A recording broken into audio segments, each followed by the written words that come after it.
రాయదుర్గం, కళ్యాణదుర్గం నియోజకవర్గాలకు ఉజ్వల భవిష్యత్తునిచ్చే జీడిపల్లి భైరవాంతిప్ప ప్రాజెక్టు పనులను ఏ విధంగా ముందుకు తీసుకుపోవాలనే విషయంపైన ఇద్దరు ఎమ్మెల్యేలను ఈరోజు చర్చించుకున్నాం.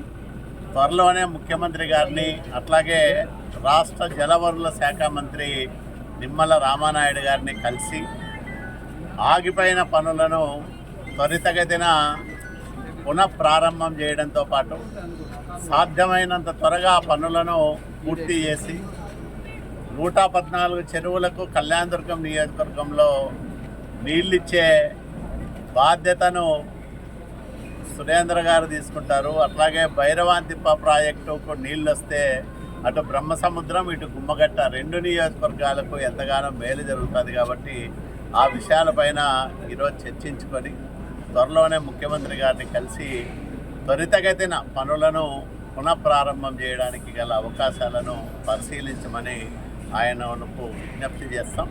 ఎందుకంటే రేపు నెలలో అసెంబ్లీ సమావేశాలు జరగబోతూ ఉన్నాయి. కాబట్టి ఆ సమావేశాల సందర్భంగా ఇద్దరము కూడా కలిసి ముఖ్యమంత్రి గారికి ఈ రకమైన విజ్ఞప్తిని చేస్తాం.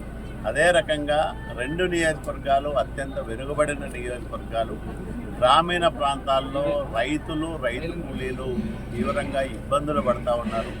సకాలంలో వర్షాలు కురవని కారణంగానైతే, అట్లాగే పంటలు పండక అటు రైతులు, ఇటు వ్యవసాయ కూలీలు చాలా సమస్యలు ఎదుర్కొంటున్న నేపథ్యంలో వ్యవసాయాన్ని బతికించడానికి, రైతాంగాన్ని ఆదుకోవడానికి ఎన్ని రకాల అవకాశాలు ఉంటాయి అన్ని రకాల అవకాశాలను కూడా పరిశీలన చేయాలని, ముఖ్యంగా చిన్ననీటి వనరులను సద్వినియోగం చేసుకొని మరి రైతాంగానికి ఏ గ్రామానికి ఆ గ్రామం చెరువులకు నీళ్ళు ఇస్తే చాలా ఆ గ్రామాలు బాగుపడతాయి, సస్యశ్యామలమవుతాయి. కాబట్టి ఆ దిశగా మేమిద్దరం కూడా ఉమ్మడిగా కృషి చేయాలని ఈరోజు మాట్లాడుతున్నాం.